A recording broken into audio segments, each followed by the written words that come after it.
Hello there and welcome to episode 9 of the Car Wash podcast. My name is Delmain Faver and I'm your host. And of course, I'm never alone. On my right hand side, in all khaki today, looking like a father. Linda, Figo Mntambo. Not just khaki, but Theodora khaki. Shout out. And it seems like co-odds are the order of the day, because on my left hand side, I have Brighton, the bright star Mhlongo. And he's in full Adidas Orlando Pirates regalia. Last season's one. I've been giving him the new ones. No, when they come back from Spain and then... Yeah, I missed that flight, guys. No, you didn't have the passport. No, but you're here with us, so it's fine. There's no passport. What missed the flight? You can't fly there with an ID. It's not Kraveja, my friend. And then on my far left-hand side, someone who's clearly in the mood today. Yo, I know he is. Yo. He's in the mood. Yo. Teko Modise. It's good to see you guys. I think it's been a few weeks since we last shot, and everyone has been asking, where are you guys? What they don't know is that you guys have crazy schedules, man. Some of us are on TV doing daily shows. All of us. Because you included. Yeah. No, we've got busy schedules. However, we don't neglect the Car Wash. I think it's important for you guys to know that we are 9 episodes in. Can you believe it? Crazy. There's so much for us to speak about. There's so much for us to do. Obviously, the World Cup's just finished.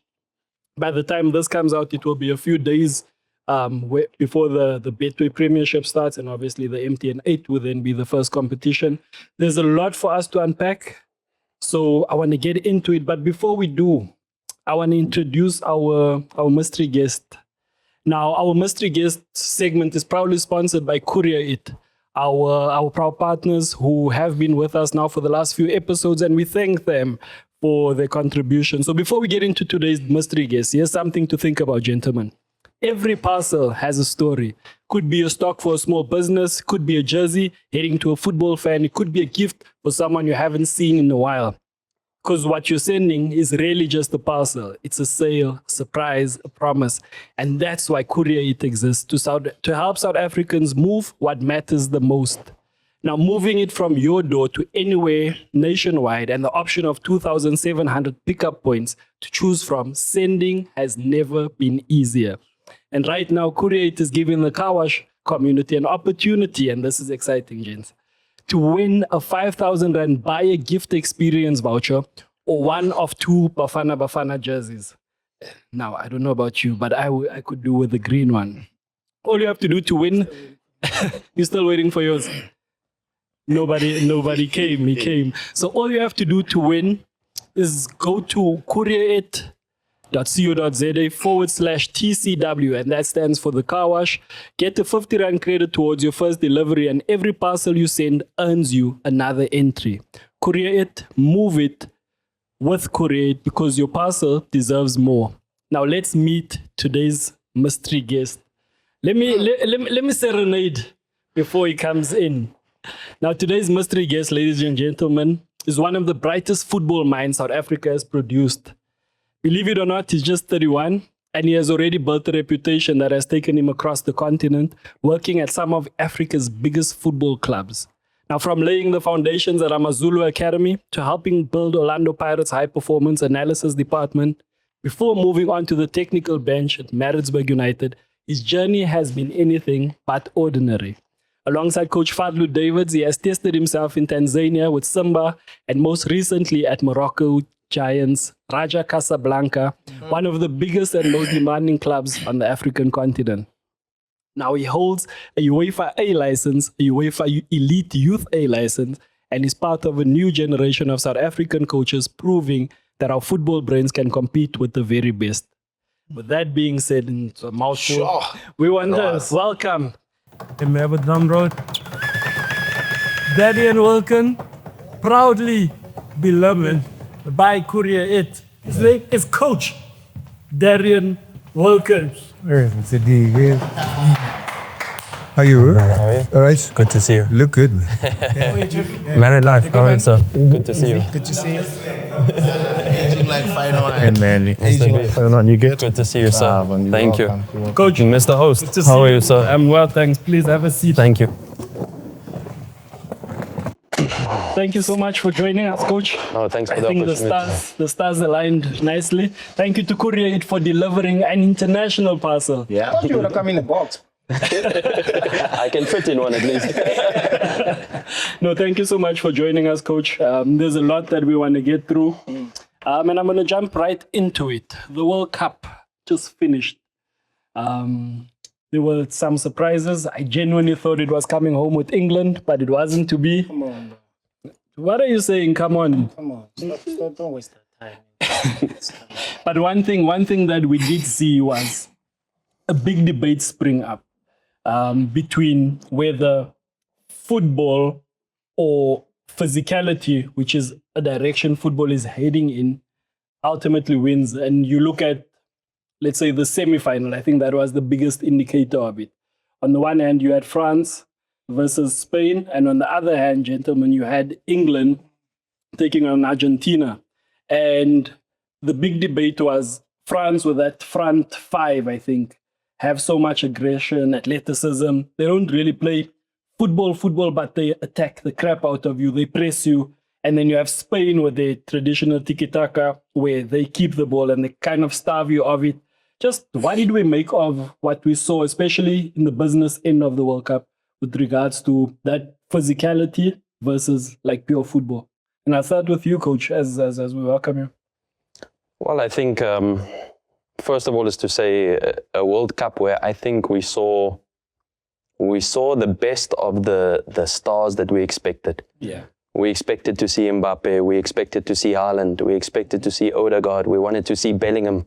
We wanted to see all of these renowned stars that we know performing at the highest level. And I think it was a tournament where we finally saw that on a big stage. Let me add Mbokazi in that. Yeah. Okay. Yeah. Let me add Mbokazi in that. But I think the big players performed at a very high level this tournament. If we speak particularly to what you were saying now, technical ability over physicality, I think the base level for international standards of physicality is incredibly high. And I think especially where a tournament like the World Cup fits in the schedule of a player's overall season, I think that was very interesting this season. Okay. We saw the player of the tournament in Rodri coming out as player of the tournament. But if you think about this season with Manchester City, how many games did he play? Didn't really play. Yeah. He didn't play much. So I think you would have seen maybe an interview with Pep Guardiola earlier this week where he mentioned we'll see the best of him at the World Cup. How was Odegaard in the World Cup? Incredible. Incredible as well. Yeah. How much football did he play towards the end of the season with Arsenal? Not much. So I think we saw a lot of these big stars who maybe didn't have the most minutes this season, but they peaked in the World Cup. Let's speak about PSG, how they used Dembele this season. Yeah. They used him sporadically in the league, especially because they had Club World Cup the previous season. Yeah. So there wasn't much rest. So how the top coaches have managed the periodization of these players to peak at the right period, I thought it was very interesting. And I admire the coaches to how they managed to get the best of their big players in this World Cup. Oh. And I want to ask because, Can I just add on to that? For me, when I looked at the last four, I look at the countries of all these nations and how they play. You look at France, comes back to speed and three up front. A lot about creativity. Okay, maybe Olise this time around, but without Olise there, because Olise was never like a starter, I'm telling you now, right? So Olise with a little bit of creativity, but the rest is just speed, right? And that is devastating. We knew that from the World Cup, like, okay, who's going to stop France? Yeah. Then you look at Spain, they grew into the tournament, and once they peaked, they became a different team. We saw that against France as well.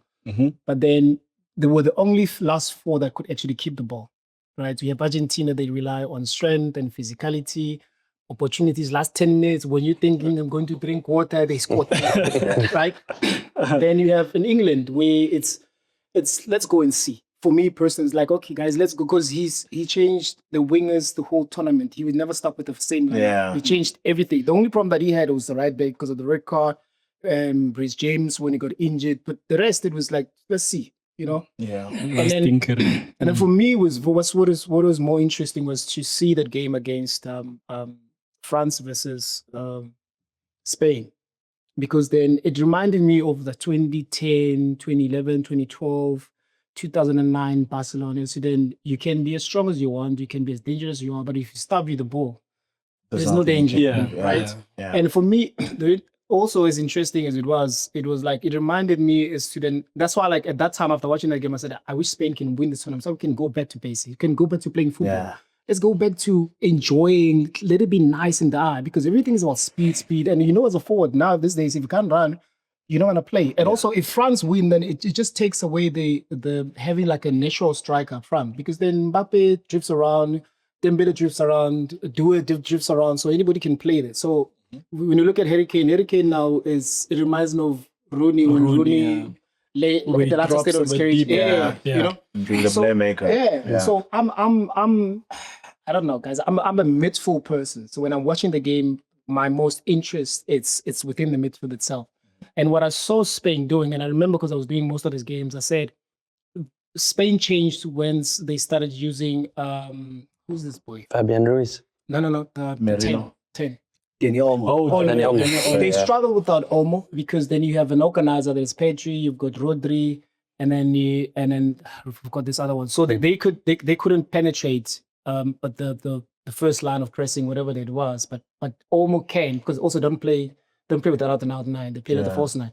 So Olmo can play in between those half spaces and also be able to turn, because he's naturally number 10. Yeah. And once he started playing, it's just space that picking. It elevated. So for me, coach, the question what I want to ask is to then, we're looking at those last 4, because I think that's where the tournament really, really started.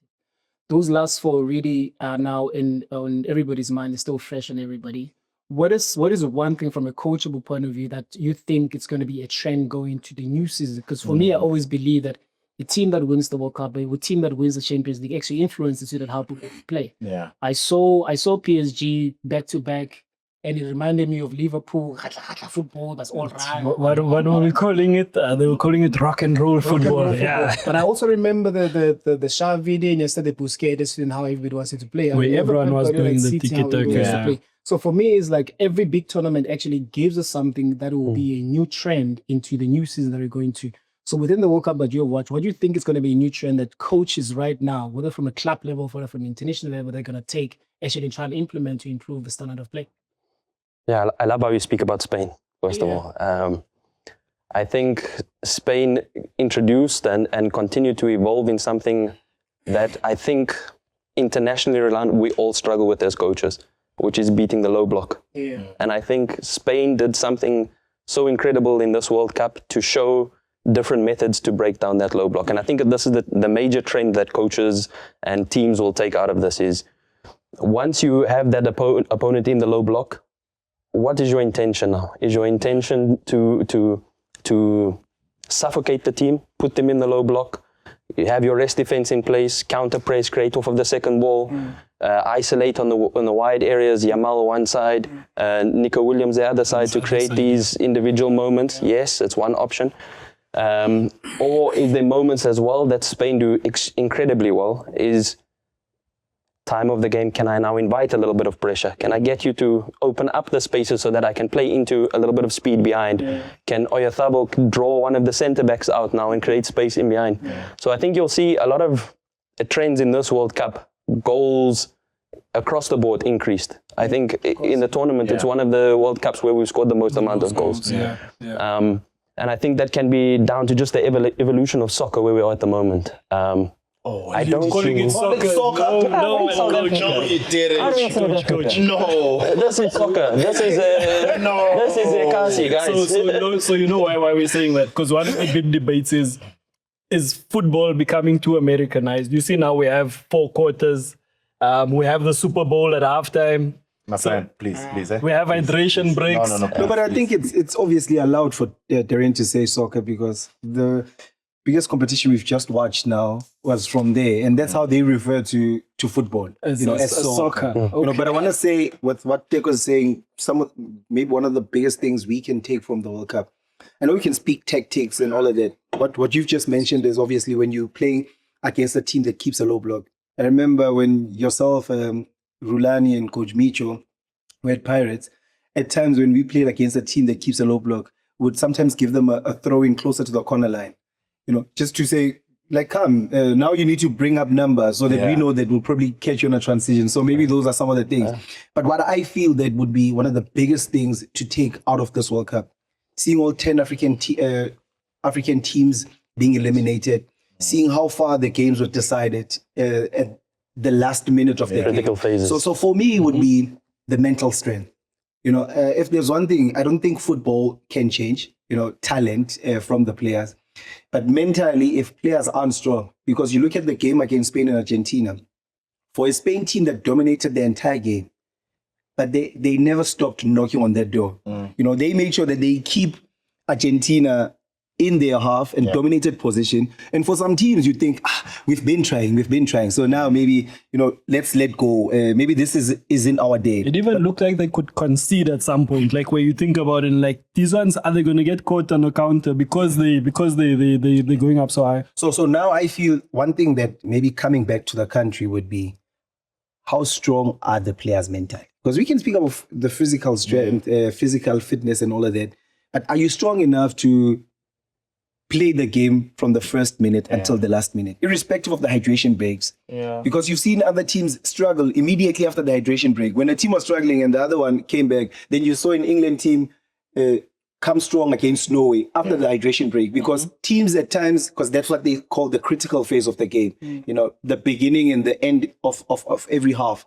So can we probably, I would certainly think, because when we were at Pirates, we introduced a mental coach in Yanni Puter.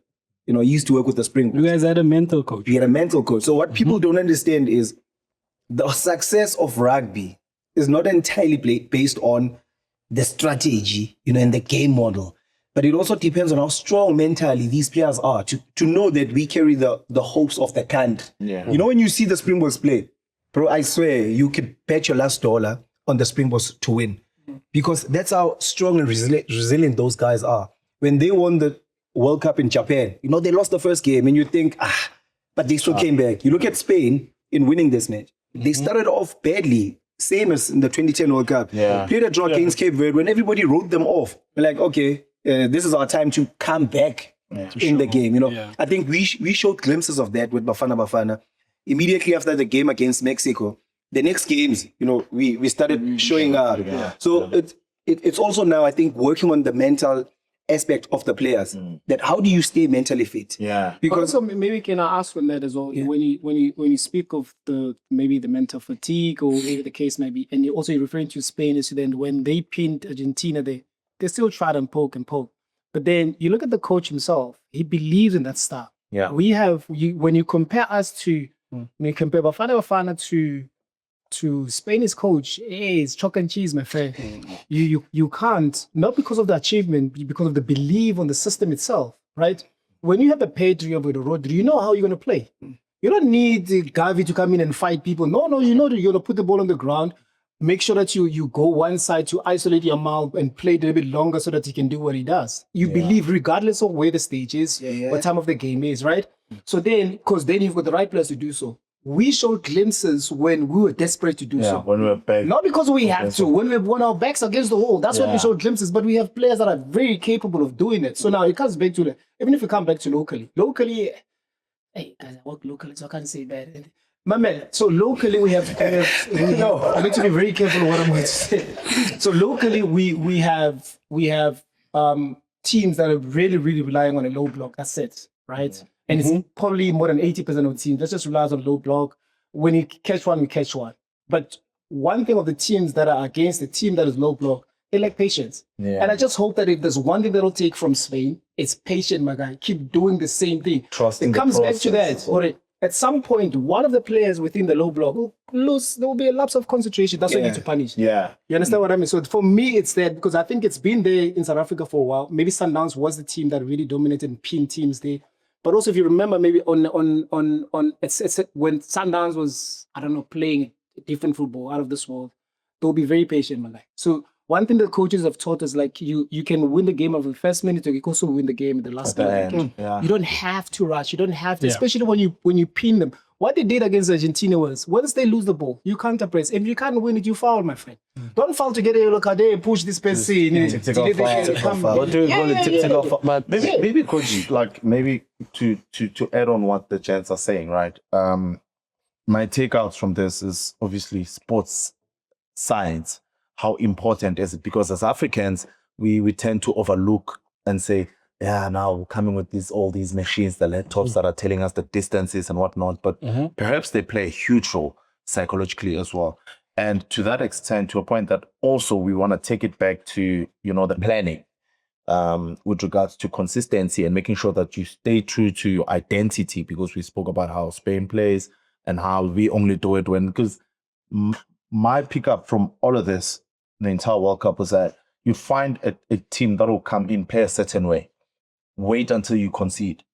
Then that's when everyone is like, okay, now we need to chase. Then you ask yourself, where was that mentality? Perhaps it could have been better before that, or is it a thing of belief? So maybe you can weigh in on that, because you also travel, you know the differences as well, because we always compare like North African nations, how they play versus how we approach games in different stages as well. How was your experience when you were there? I think definitely when it comes to the physical performance factors out of it, the physical preparation in Northern Africa is massive. And I take that from a cultural point of view, because the players themselves, without the influence of us staff, the players are extremely dedicated to their own physical preparation. And it starts at a young age. It starts in the academy. I'll take Adaraja, for example. It's so often that I come early to training. I'm there in the office talking to the technical staff. Under 16, under 17-year-old boy, he's got his individual program, he's there in the gym. And this is on a daily basis. And when I think back to a South African context, a local context, I don't see that same structure put into the thinking. Now, not whether we have the facilities for it, not whether we have the capabilities to do it, but I mean the thinking behind a 15-year-old boy saying, I need to do this step by step by step to prepare myself to be a professional. So I think already as a North African point of view, I think as a European context, I think that's been drummed into them already from a young age. Now, you were speaking about rugby. In a rugby sense, we do have it in South Africa. Because when I was at Amazulu, I worked in Glenwood High School. And we had a partnership with Glenwood High School. The rugby boys I've got my program, I've got my protein shake afterwards, in between classes, I've got all of this set up. So I think definitely out of a cultural point of view, soccer, football in South Africa is behind. Not South Africa is behind. Football in South Africa is behind. The thinking behind football in South Africa is behind. The structure behind football in South Africa is behind. And I don't think it's the entire culture of South Africa that's behind. But physical, guys, we can't say we are just going to outplay them with football. Football has changed. But also I see something. It looks like we've got a special delivery. Sorry. So Korea, it hasn't just delivered an international guest. But there's how many are there? 5. They're giving us money. We'll have to open the boxes to see. But we are getting a special delivery from Korea. There's one for you as well. Deliver fridges. Must deliver fridges. Appliances. Something. Hey, I can see. So can I just give us one thing that you can see? Yo, Thank you. Okay. Thank you very much, sir. I don't trust them. No, we're opening it now, no? No. We're unboxing now, Hey. Unboxing videos. Are we at this level now, guys? We're unboxing videos. But this box is light, man. That box is light. This one's for you. Thank you, sir. Hey, you can unbox. This one is for me. Thank you, boss man. That's Korea. Good man. They must always bring you. You don't want to see the other guys. So they don't just get. No, Lincoln, you are the man. All right. Hey.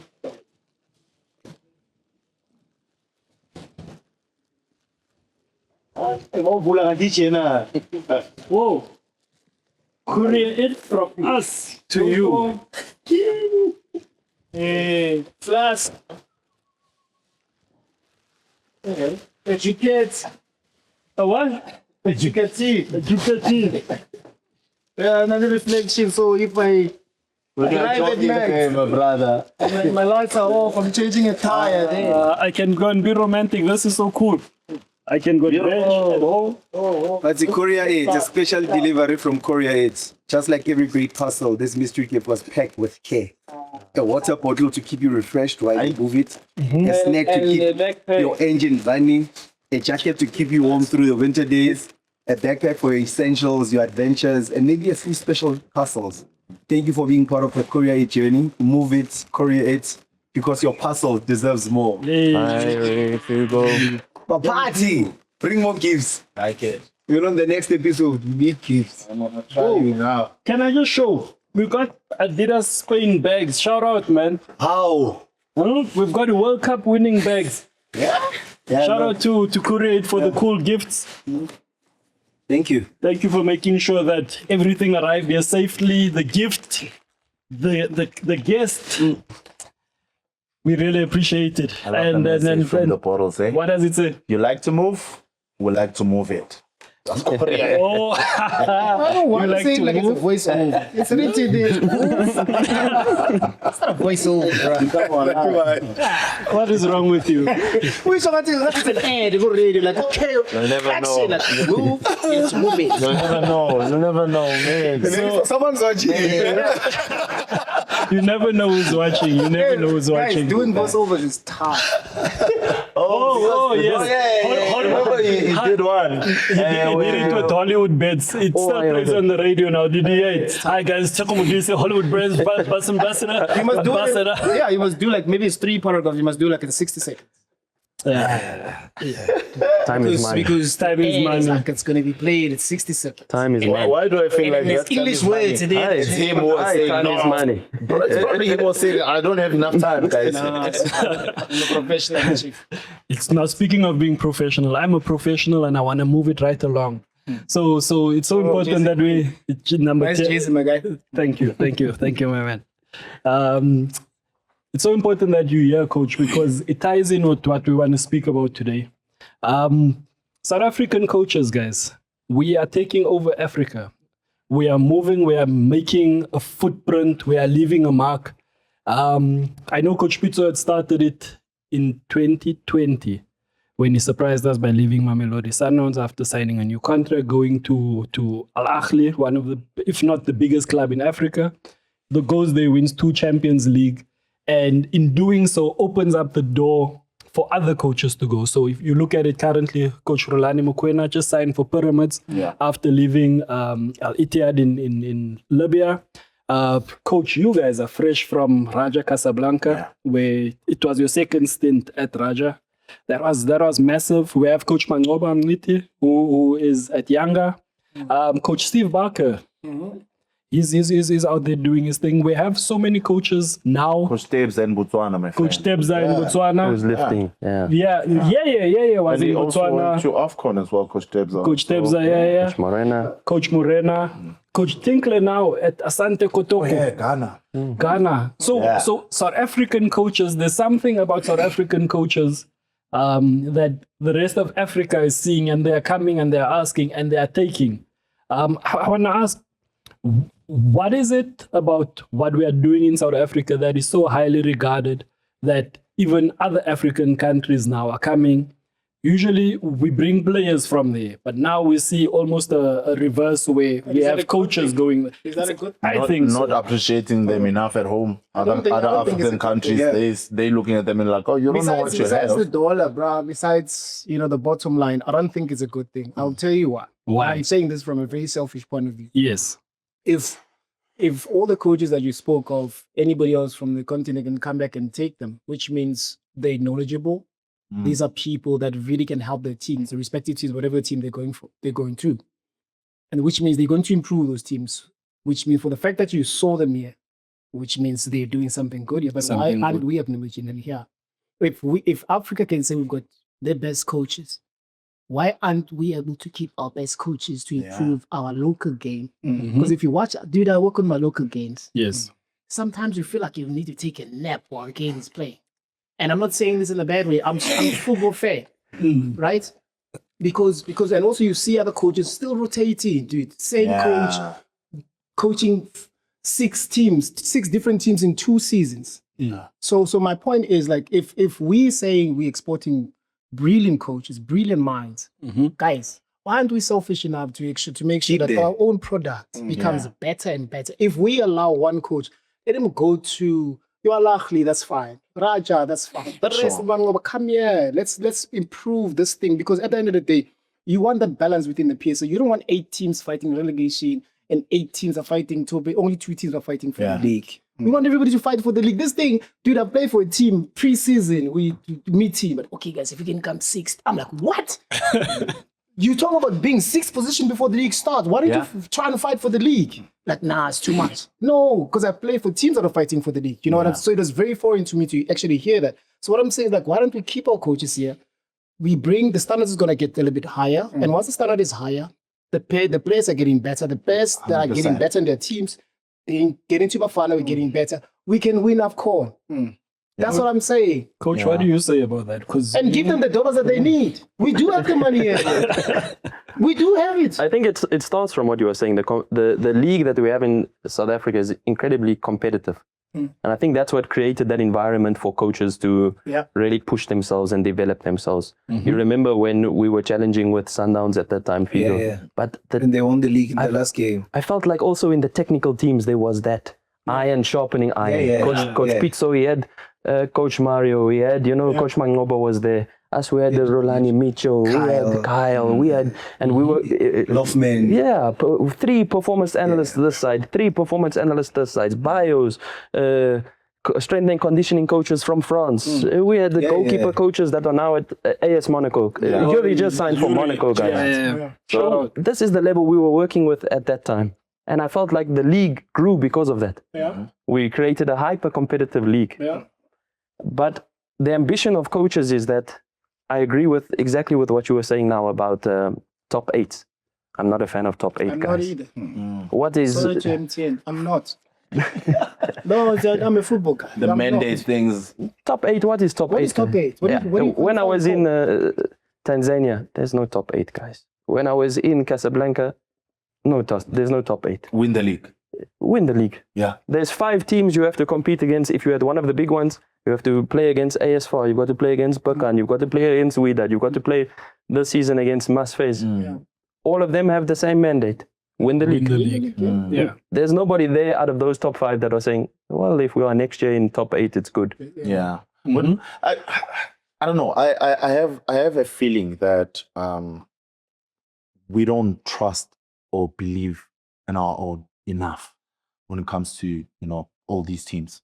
Because, and I don't want to come across something otherwise, but I'm going to say it. I'm going to say it the way it is. I feel like time and again, whenever there's a foreign coach, there's always, will give you enough time or a building phase, or it's a plan, a long-term plan where it's a 5-year period and so forth.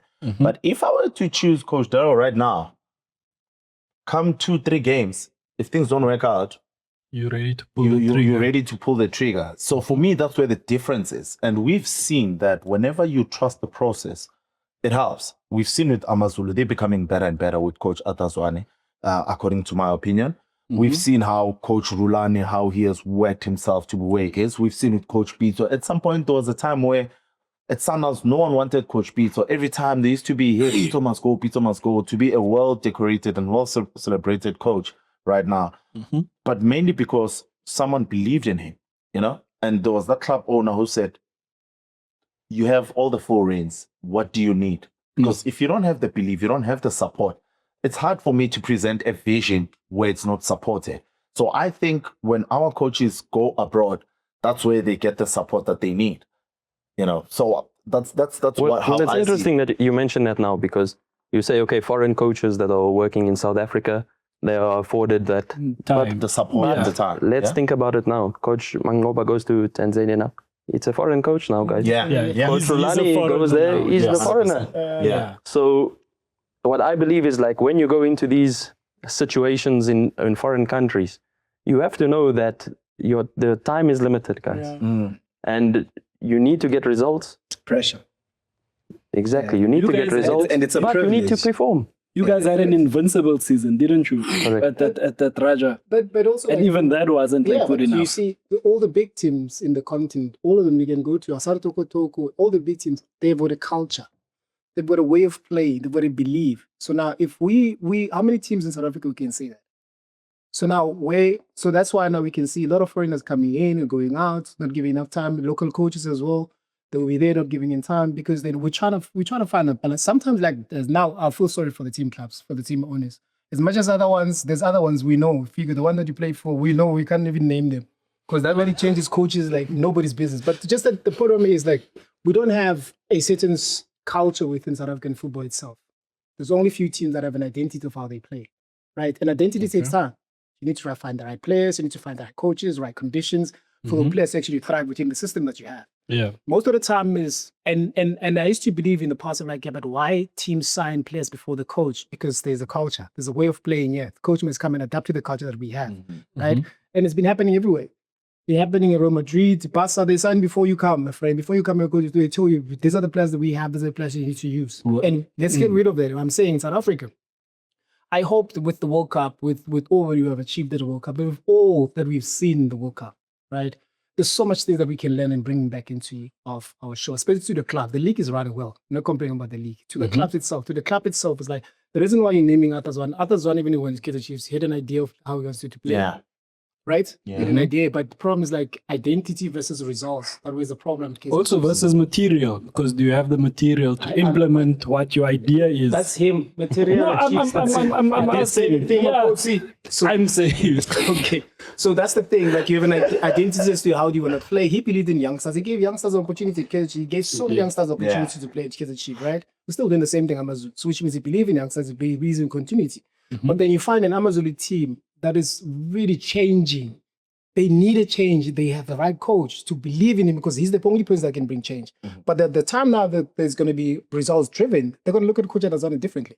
If he doesn't bring the results. You don't bring, You understand what I mean? So certain teams, maybe like 80% of the teams in South Africa is like, okay, if we can have Figo and Teko and Brighton good, we sell them there, we're making money, we find. That's why we need to fight for top 8. Instead of fighting for the championship because we believe that we don't have the materials. Sometimes, guys, we can go back and look at the World Cup. There's a club that country that my goal is playing for. Look at the talent that is there.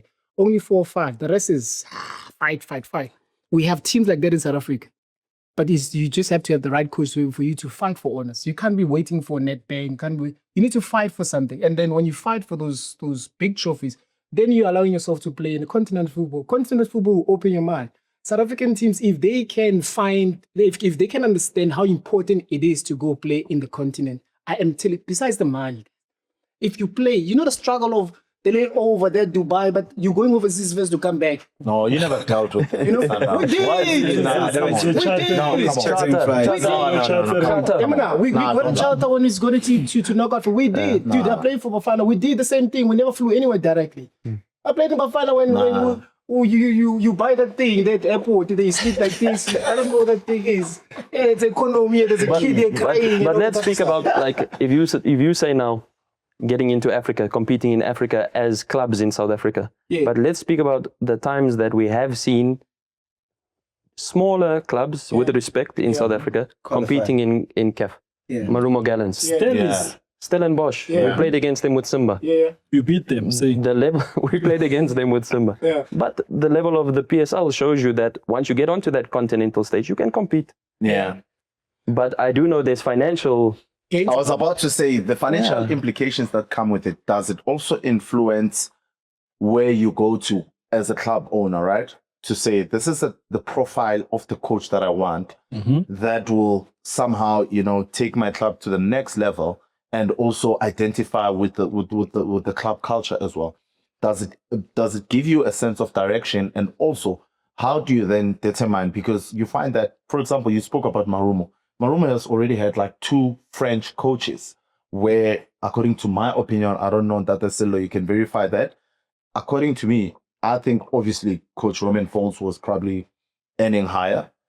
Coach thingy, what's Was he not Sebastian? Lafitte as well. Actually, it's three. Actually, it's three. Sebastian Migne as well, and Coach Lafitte as well. So are we saying that with all of those resources, we can't take them, bring them back and say, Coach Daryl, I think like now what they did with Coach Puti Mohafe, and then just support them, you know, because I personally feel like with the amount of money, yes, you want the experience and everything. We're talking about financial implications. You can still bring that back and say, I want to apply it back to the team. Is there any implications? But Brighton, It's business. I was about to, you know what I'm business. I was about to say there, Duguti, you know, if there's one thing that teams need to understand, stay in your lane. Okay, I hear even Teko say, you know, every team should compete to win the league. Yeah. It's obviously going to be different, you know, because the playing field is not equal. There's teams with more resources as opposed to other teams.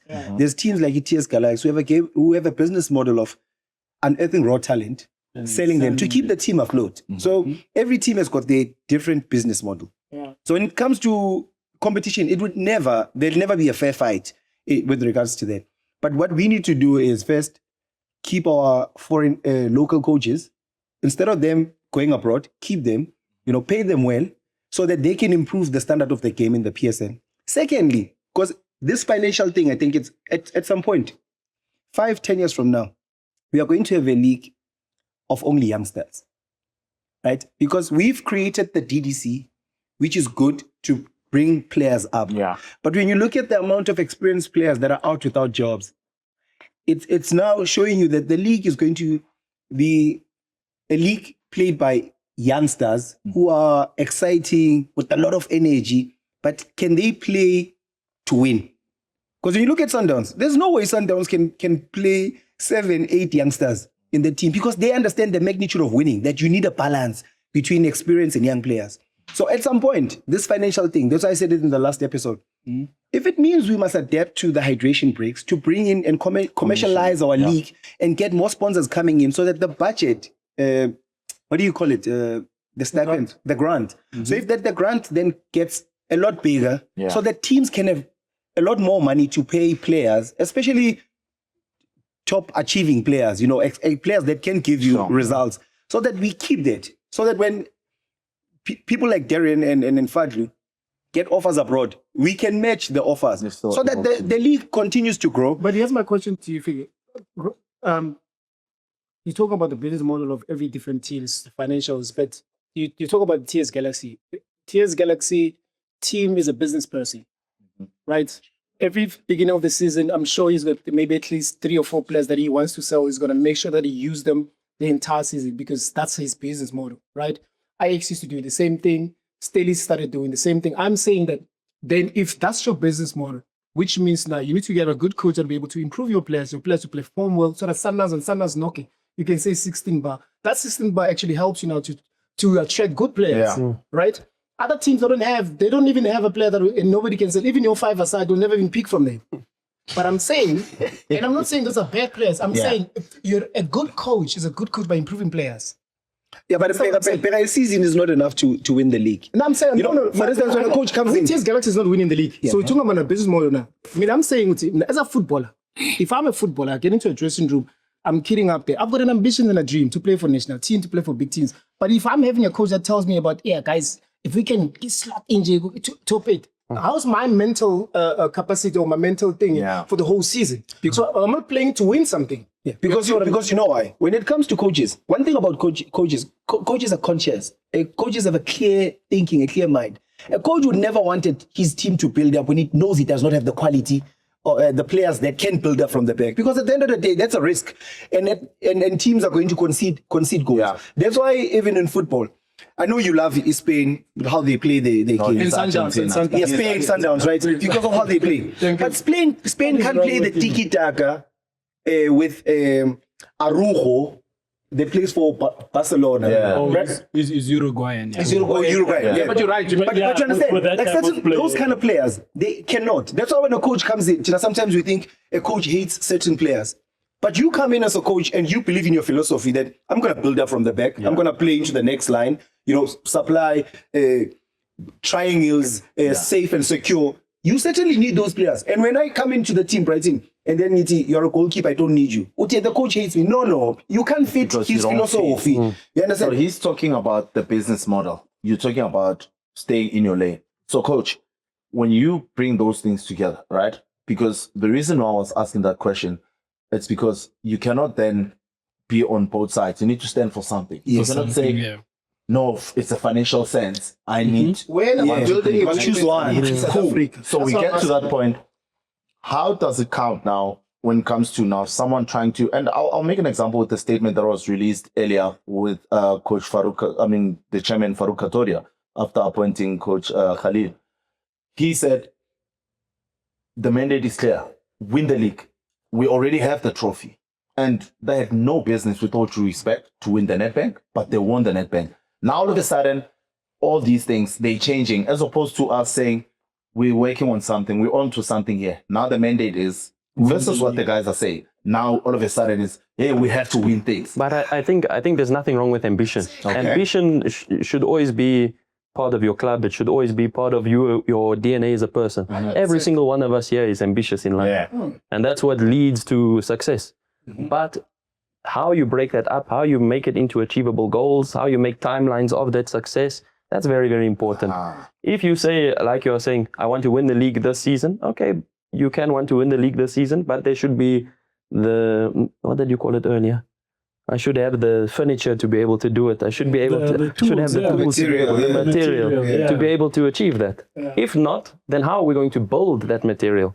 What are the steps that we're going to until we are at the level where we can? But that doesn't change the fact that my ambition is to win the league. Exactly. I still want to win the league, no matter if it's this season, in 2 seasons, in 3 seasons. I'm saying, when are we building the culture of winning?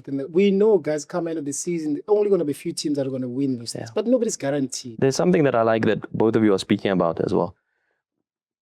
And it comes a little bit earlier when we were speaking about World Cup, and you were speaking here about critical phases and how do you build resilience?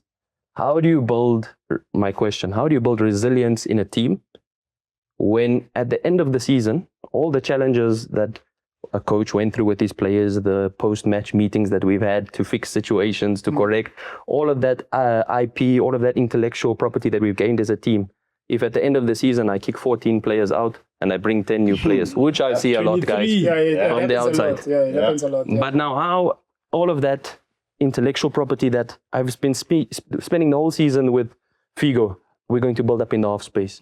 We're going to counter press when it's in this zone. The rest defense looks like this. Out of possession, in possession, our set pieces when we come against the mix.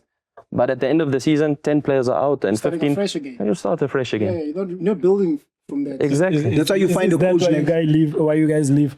That's how you find a coach like Den. When Den joins a team, he brings his own players because he understands the philosophy he wants to play. And you think, but Den is always making room for his own players. But he understands that Mhlongo knows the system, knows what he wants to do. You know, wherever Den will go, he'll bring his own players. So my problem is, with the teams in South African teams is patience. Everybody speaks about falling in love with the process, but nobody trusts the process. The process does not sometimes have a time frame. Don't skip the steps. You can't say there's no shortcuts. Let me ask you guys this. So we speak about patience, we speak about building that intellectual property, keeping it within the building and not letting 14 people go. If I'm a businessman and I've invested 50 million rand into buying a club, and I can see my money is going down the drain, how do I then get that patience? Because also in South Africa, we see a lot of buying of statuses, people coming into football that are not necessarily football people, but now you've made this significant investment, right? So how do we then balance the patience that you ask for and the building that you speak about with me not losing the significant investment? Can I slot in there before, Coach? It comes back to what feels. If we commercialize the business in South African football, we'll have companies that actually come in and invest in football. Companies will invest in football. We don't have to worry about those things because now we're losing the culture of South African football where clubs with so much history, now they're gone. Somebody comes and buy 2 years down the line, it's bankrupt. So now if we commercialize, I'm not telling the league how to run the league. I'm saying If we have 80 to 90% of teams that have good sponsorships, then we don't have to worry about the patience and all that stuff because then you're a sustainable business. But if I'm buying a club, I'm buying Figo's club, I need to understand is then what is Figo's debts are, whatever the due diligence that I need to do. Yeah. But also I can't just have an ambition of buying a club so that I can use it in conversation when we're chilling in the suites. I'm like, I also have a team. And the stability part of it. I need to understand this. So then the reason why I'm buying a team, it can't be a dream like when I grew up, I always wanted to own a team. No, Chuck. You need to understand first is then what entitles for you to own a team? What are the necessities that you need to have for you owning a team? And what is it that you're bringing different than the previous owner? Because most of the time we're bringing the same people in, dude. You come in, the club wasn't playing. I hate teams that don't play players. They come there 2 months, the players are complaining, but they still have to go play. Dude, I was part of those players. Then the next season we're selling the club, the new owner comes in there, he gives us beggars, what. 2 months down the line, he can't even pay us again. So you stuck to the same position. That's why now, and then you know what happens? When as a 28-year-old, they bring in a 16-year-old because they're going to pay less. So that they can reduce. Now, my debts now. I just bought a car, just bought a house, I just have a new family. So now I'm struggling because of you came in and increased everybody's salary because of excitement. Your pocket is burning. Yeah. So that's why if we commercialize this thing, or maybe guys, if we have to adopt maybe all this other sports as well, have people that can come in and buy shares, guys. Yeah. Commercialize this thing so that it can be sustainable. We don't want to lose us. You know what I mean? There's clubs with so much history because we got excited. We got excited going to play in Bloemfontein because he was looking forward to that hostility. It's the only time now. You're looking forward to go to Orlando Stadium as an opponent to go there and embrace this hostility because some of us thrive from those type of environment. But then if you have Stenbridge just won a lotto last week now and buy it love. Because then you use it. It's true, guys. It's true.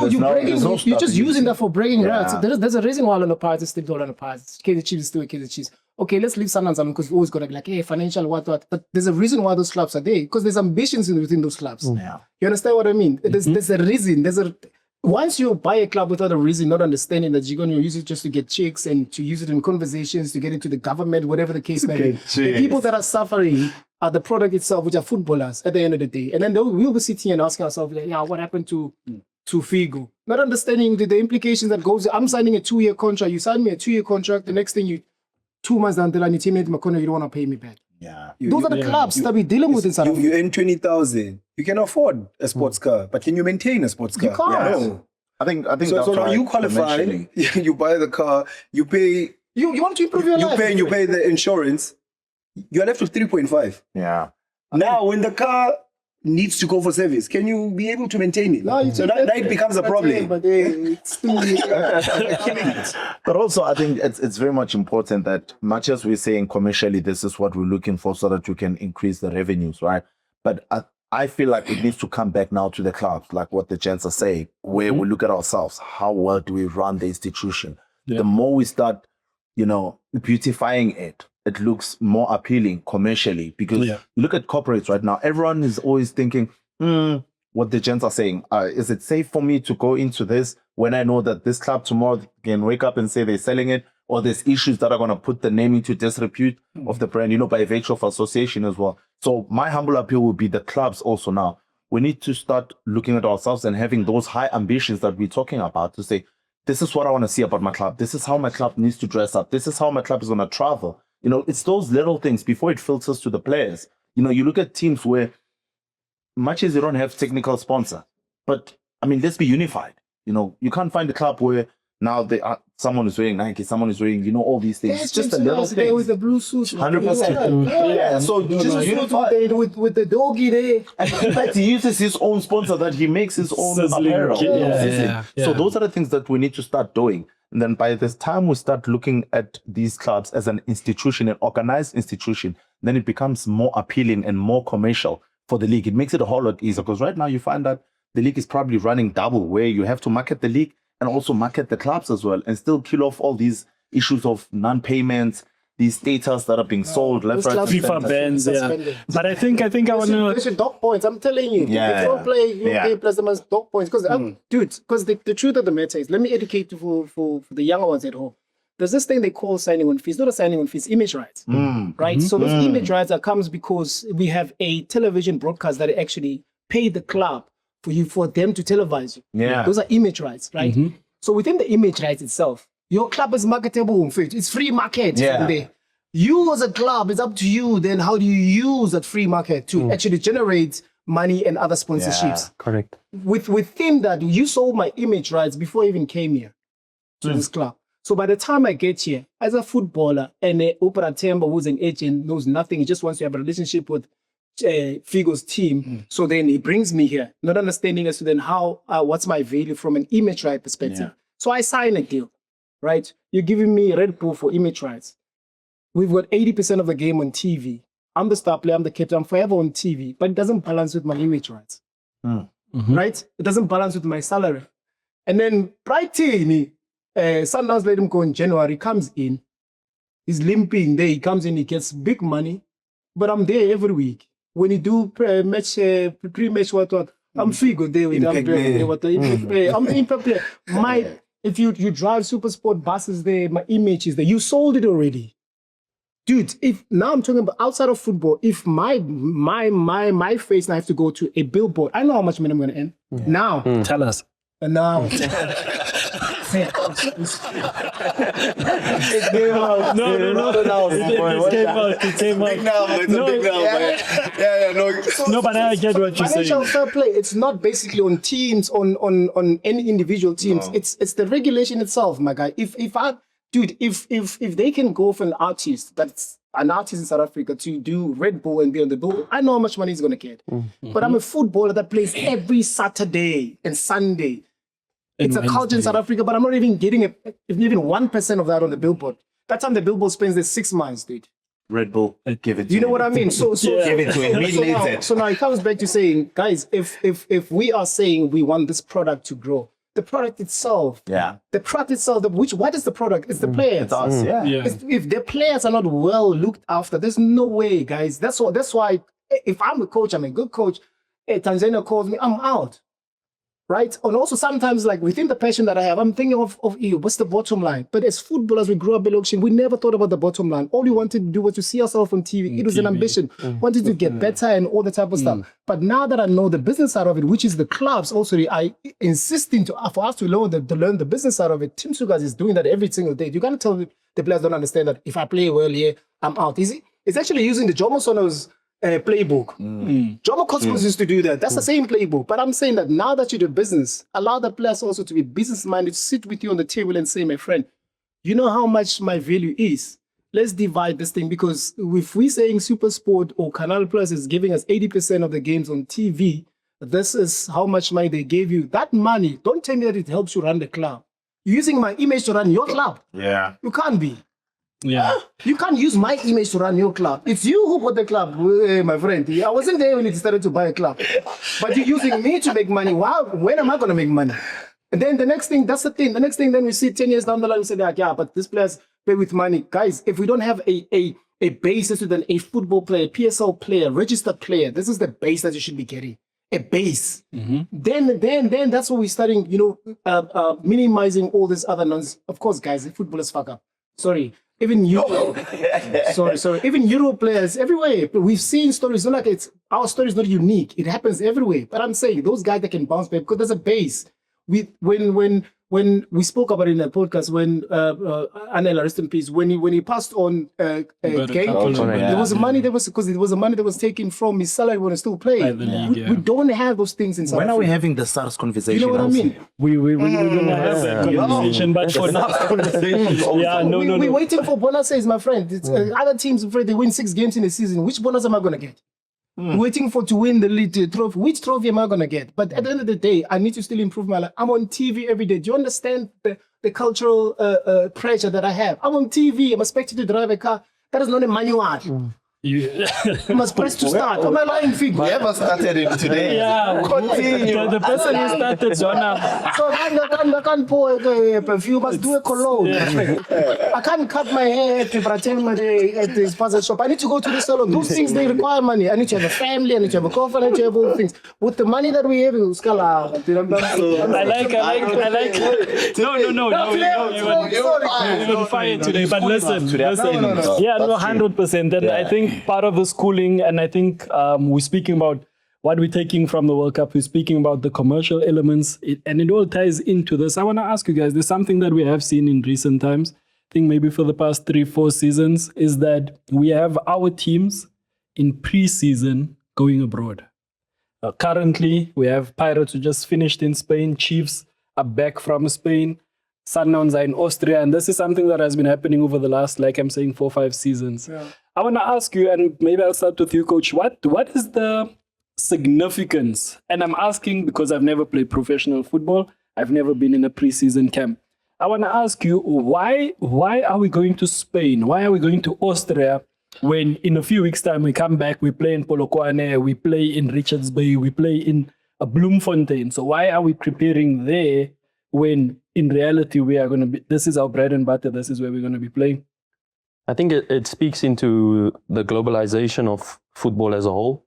I think if you compare it with 10 years ago, the world was very big in football. If you speak about Africa and Europe, it was miles apart. Yeah. Where now you see the distance from one club to another, it's short, it's small, and and that's how it is in the whole world, in business, in life.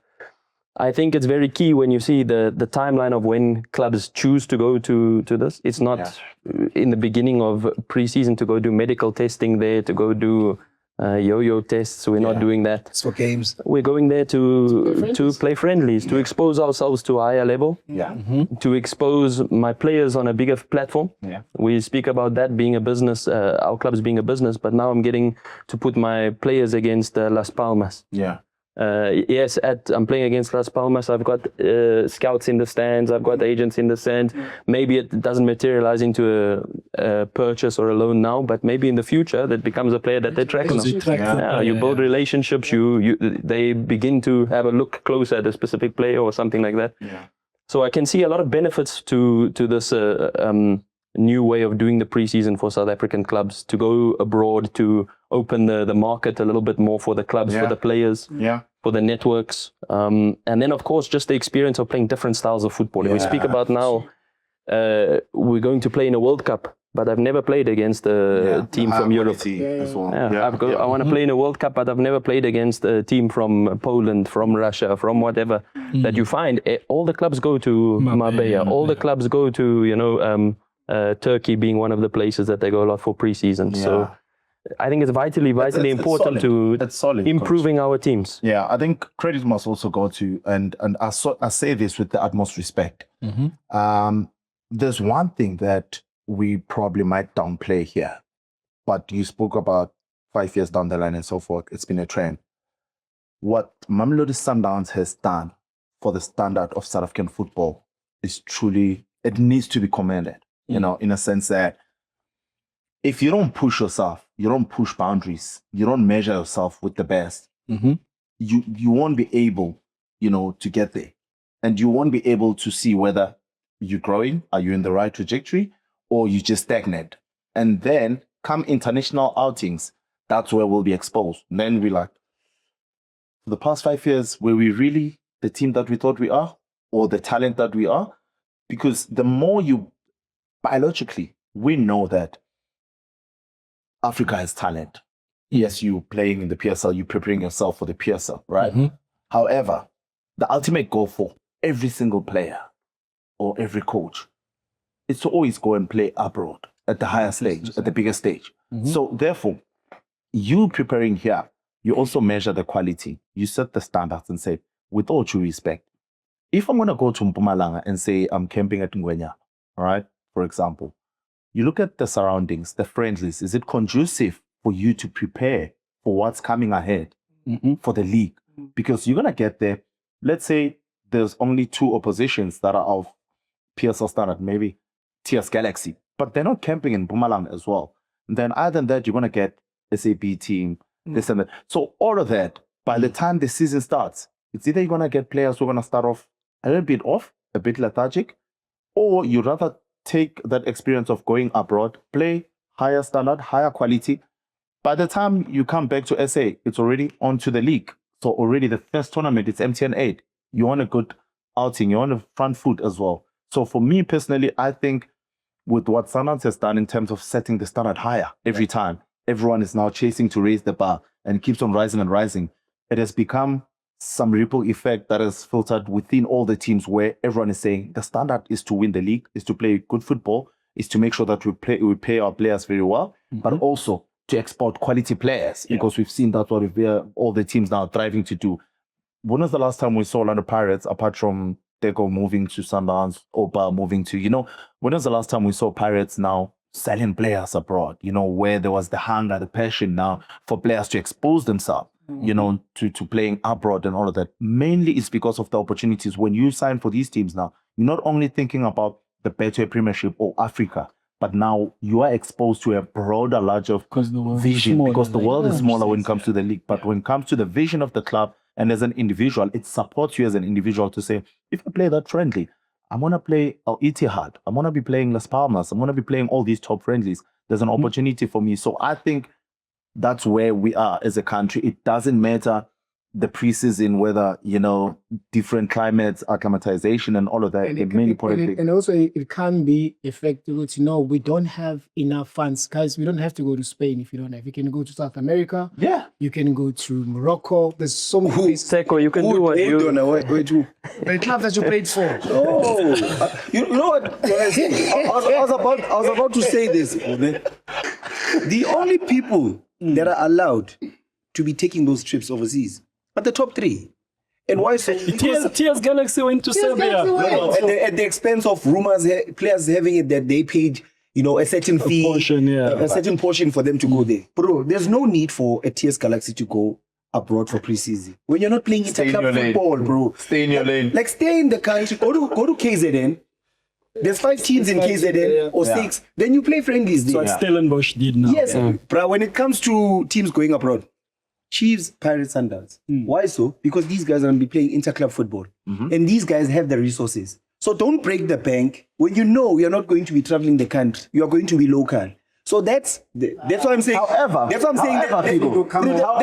playing field.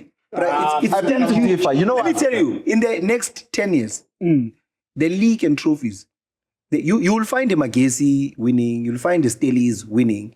But for as long as the so-called small teams are still selling their best players, they will keep fighting relegation. They will keep fighting to be in the top 8. But this is a world standard. In France, do you find the Strasbourg winning the league? In Spain, in England, in definitely, you wouldn't see them competing at that level because they know where they are. That's what I'm saying. When it comes to the beginning of the league, when teams start having their goals, you can't say you are. But what about building relations? Because I think it also helped your Apelele Tetos when TS Galaxy went abroad.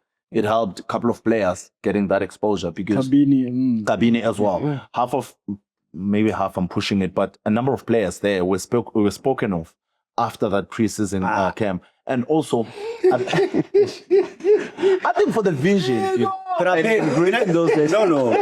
you can't take players there.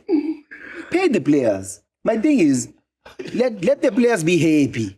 Because now you're taking the players there because now you want to copy what Pirates, Sundowns and Chiefs are playing. And you don't have the resources. Now players are... Which teams or players were always complaining they haven't got paid? Late salaries. It's always the bottom teams. So until, bro, the playing field is equal. And the most exciting leagues in the world are leagues that have top coaches. Imagine a Betway Premiership that has a Rulani, it has a Steve Compel, it has a Mhlongo Mnati. You name all the coaches in the league. Definitely, bro, that league will be hot. You won't only watch when Pirates, Sundowns and Chiefs are playing, but you'll watch when every other team is playing. You look at the EPL, you will find Unai Emery at Aston Villa. At some point, you had Carlo Ancelotti at Everton. So those guys understand that to bring in eyes into the league, it starts at the top. The coaches. Bring those respectable coaches that demand from their players. Because at the end of the day, not every coach would tell you that your body positioning is wrong. How you receive the ball. But figure the very same coach also, when they come pre-season, he wants to go and compete in those levels. The very same top coach. Ancelotti wants to go in Spain and compete against those people because he's preparing his team for the league. So that's what I'm saying. It comes back to, if you are a team that your ambitions are this small, it's fine. Go to Mhlongo and train there. That is fine. But you're robbing your players an opportunity to grow. I'm saying you don't have to. A Super Sport. I was playing for Super Sport. We went to Australia. My friend, we were at the, Australia, there's always like a taxi type of vibe where all the sporting codes that they're swimming and all the type. We stayed there. We played friendlies there. I'm saying you don't have to go to Spain. You don't have to go somewhere where you can be in a very small thing and be able to prepare very well. Because at the end of the day, the very same thing that's going to make you money, it's this one that you're preparing for. Yeah. And for this one to prepare for, once you start playing a productive football, a type of football that fans want to see, the very same fans of yours, they won't have a problem to go and buy your jersey. It's expensive, that thing. After buying that jersey, you must understand, I must come to the stadium. How much am I spending just to come to one game? So you understand that by these people that have invested in you, not just financially, but emotionally as well. Yeah. I'm afraid prepare for them. Because now, But also sell the experience. Yeah, Because that's what we buy into. Sell the experience. We can look at it like, my point is like, all right, now we have our bosses, which are our fans, that are helping us to keep things afloat, right? We can't expect them to come to the stadium and fill the stadium when we're playing against the top 3 fail. We want them to actually help us win. That's why the tuck shop, they're also selling beer, but they're nice when they sell champagne because, Figo is here. Yeah. But the beers are the ones that actually help the lights to stay on. Yeah. Those people, in the economy that we're in, my friend, they're going to invest still on you. They're going to take that last money, that one that they can actually go somewhere. They come into the stadium. Do you know the struggles of going to the stadium? Don't rob them. Do the right thing. Come pre-season, prepare well. We're not saying they don't go to Durban, don't go there, but prepare so well that they have that pride coming to the stadium to watch their team play because they believe that team prepare well. And I will tell you what happens when Pirates goes to Spain. Do you understand what Pirates fans are thinking to their mind? Our team is preparing very well, playing this top team. Mentally already, fans, first game, because they want to see what our team was doing there.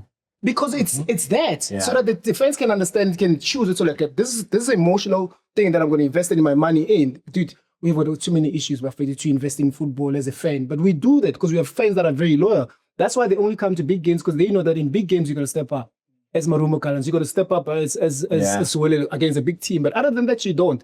And it comes back to that preparing. If you prepare very well, dude, I'm going to buy a jersey for my son, for my girlfriend, and the girlfriend of the girlfriend, and this and this. So that when we come to this stadium, we all look now. Make it appealing. You understand what I mean? So I'm investing in this and the same money as well. But if now you're starting having eyeballs on there as a sponsor, because you must understand one thing. Guys now that are in positions of sponsorships in corporate right now, they're young boys.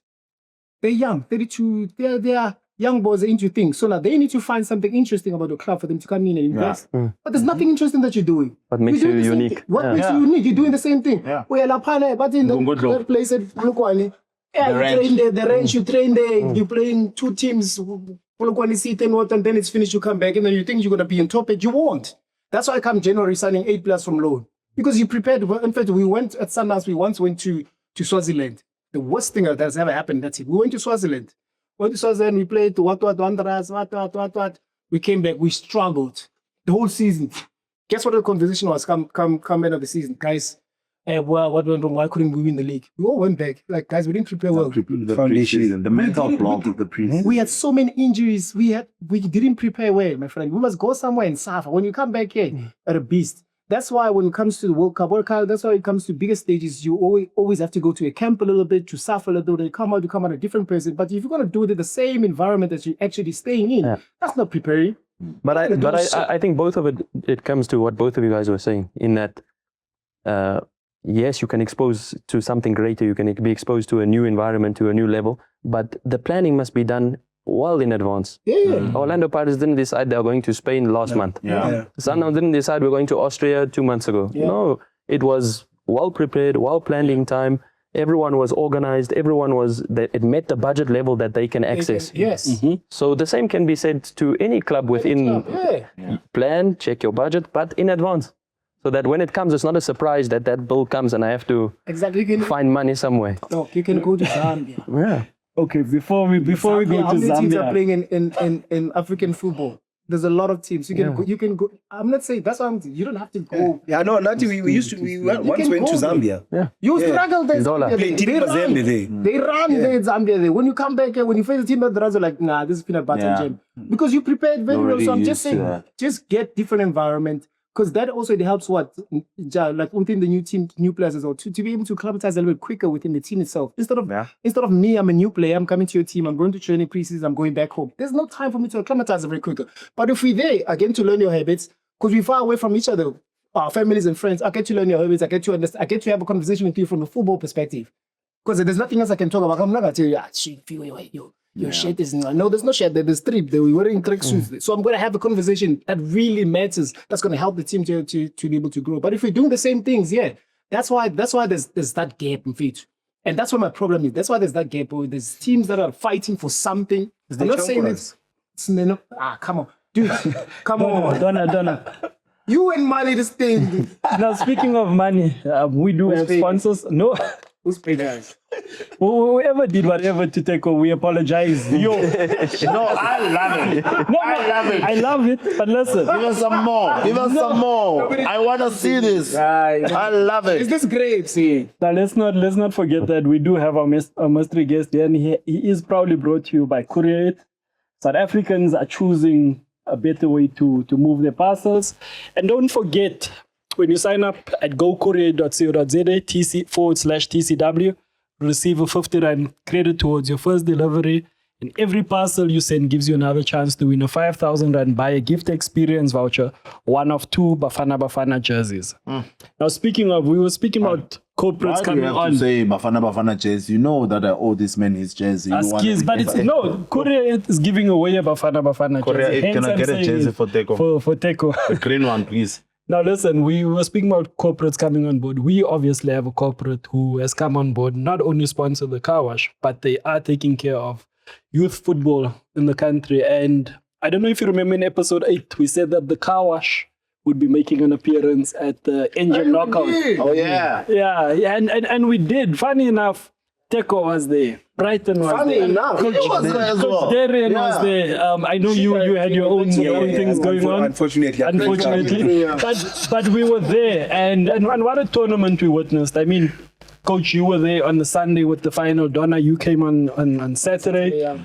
Brighton, you've been there Friday, Saturday, Sunday. And what we've seen is a continuation from in Durban. In Durban, you see Toti ladies and Amazulu win in the boys, Toti ladies.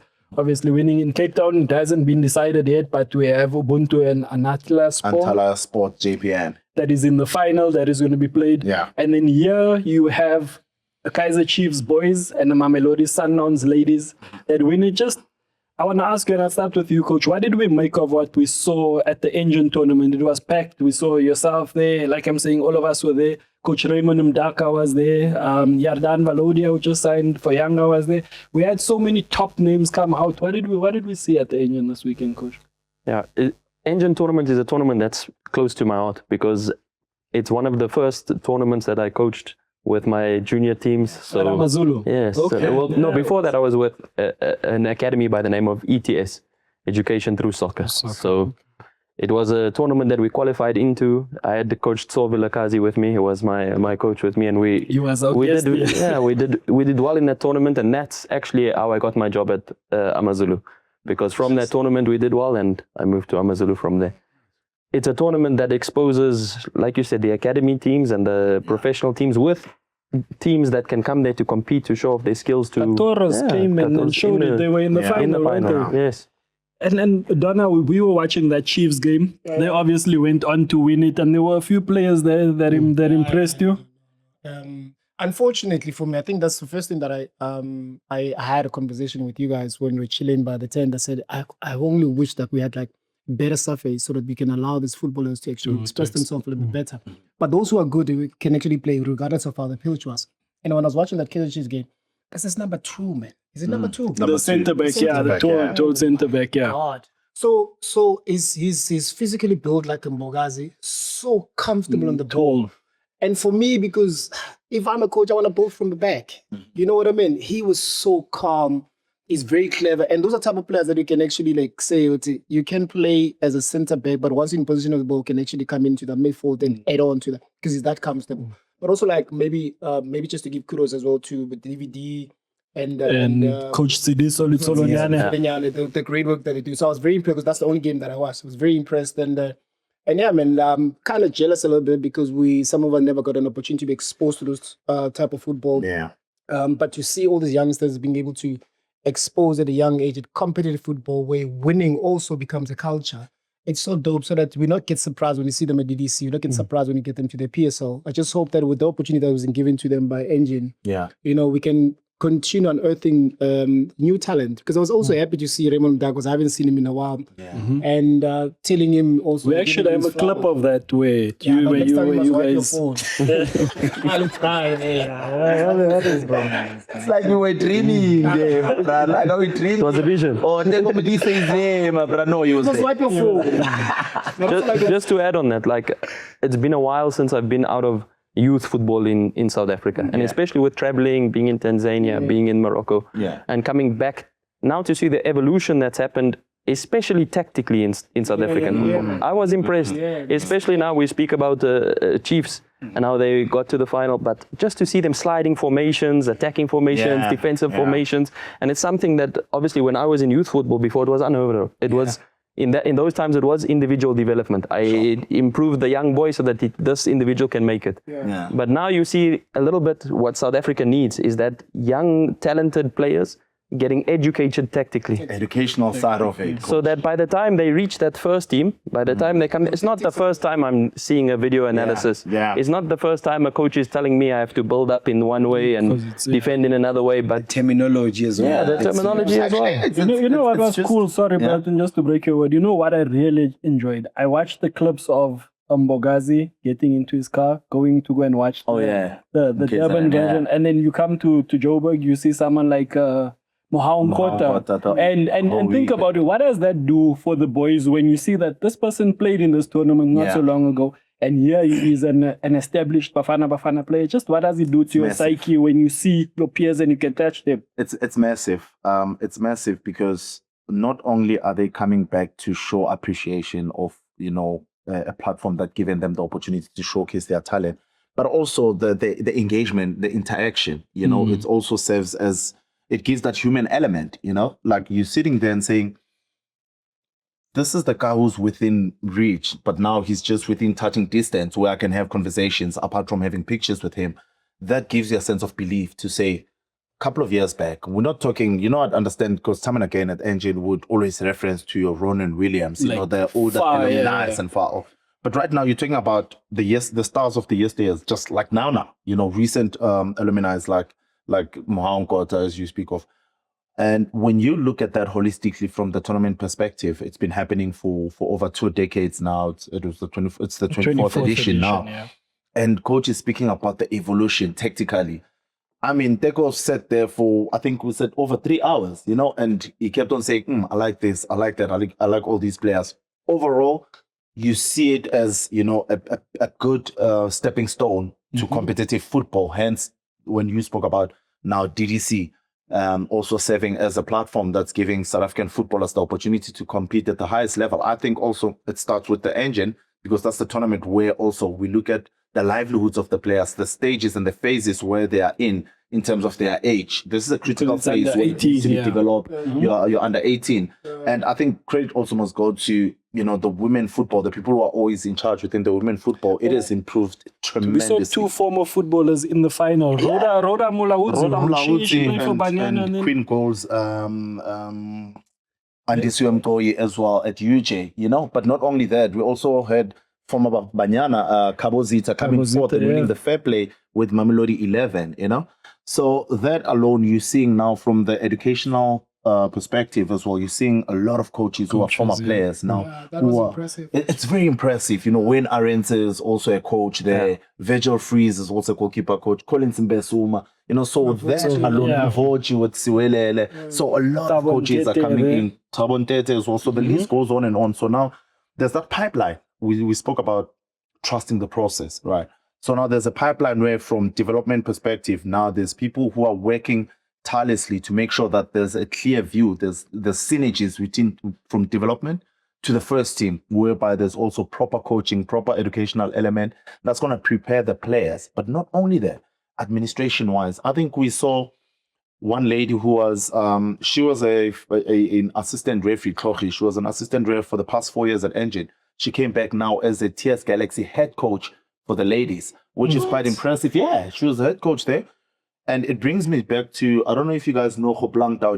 Yeah, he was a referee. He was went to the under-20 AFCON. Yeah, and then he went on to win Defender of the Tournament at Engen and went to AFCON under-20 and won COSAFA as well. So these are the stories that we want to see, whereby not only are we giving them the tools just to say, you look at what's happening within the four corners of the pitch, but also outside of football. Because at the end of the day, we don't want to talk about breeding a generation of good footballers alone, but also good human beings and future leaders of the country. And that's what we are seeing when it comes to the tournament. So overall, for me, from the fans, from the parents, from the clubs, and the ladies football, I still say women football in South Africa, guys, it's going places. And shout out to the parents, man. So you don't supporting the kids. Shout out, man. You spoke about it. Remember the last time Figo and Dono were talking about, our parents, sometimes they didn't know that we were as good. Sometimes some of the parents, when you're on TV, or sometimes this one looks like my kid.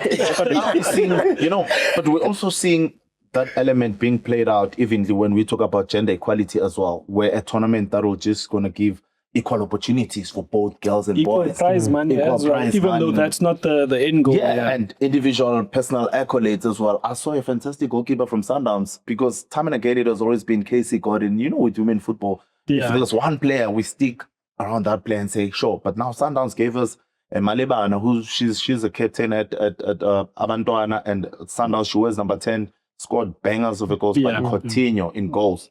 I think she's going places. Not Coutinho, the midfielder, but Coutinho in goals. Mamelodi Sundowns ladies.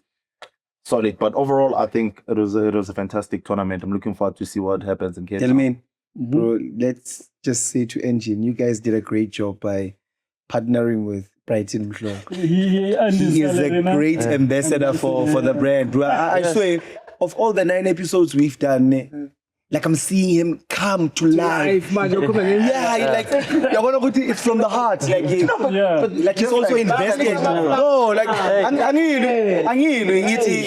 like a great alignment for Engen and yourself, and then how you represent, grassroots and the brand as well. Because this segment alone was just enough. You can also add me and say, what's your take? Because what you said, he's covered everything. Figo, I can add one more thing. We see it on the camera. In the final of the tournament, there was a goal that was conceded that was a little bit unfortunate from the goalkeeper. After the match, I just had a little eye on the field to see what would happen now afterwards. Players, coaches, but who did I see with the goalkeeper? The keeper's name is Steve Mapila. Funny enough, in the semi-final, takes his team to the final. He scores the winning penalty and he makes a save. And then shout out to you, because after the defeat, you then go and see a Brighton hold his hand around the goalkeeper.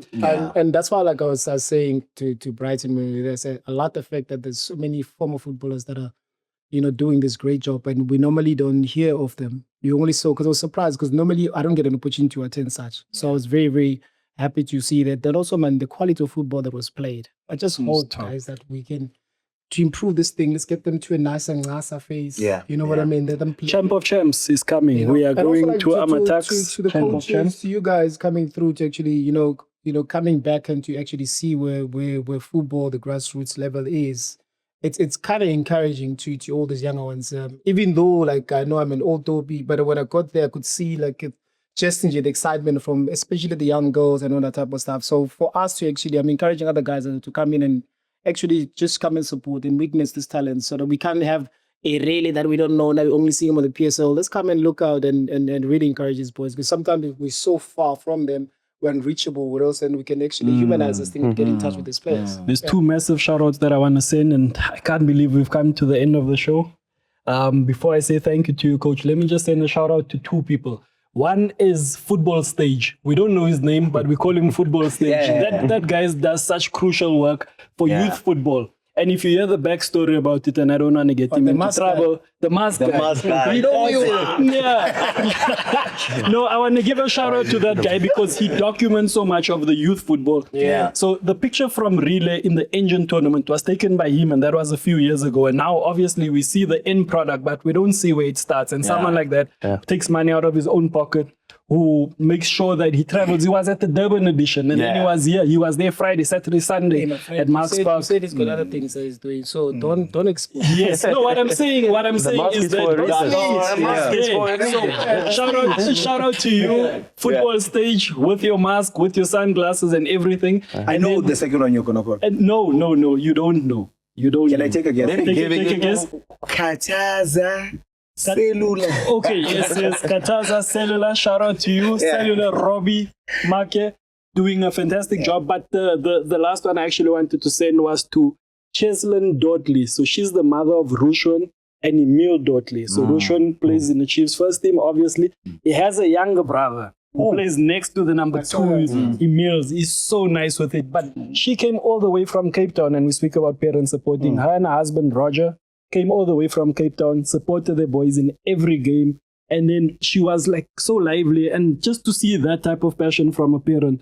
So shout out to you. And also shout out to you, Coach, for coming through. Thank you so much. Guys. This actually happened at Engen where you were coached to come onto the show. So thank you. Thank you to Create for being our sponsors. Thank you so much for Engen, for what they do for youth football. Thank you to you, the regular Car Wash panel. Yeah. This has been a dope episode. And we'll see you on episode 10 from us here at the Car Wash. Aware.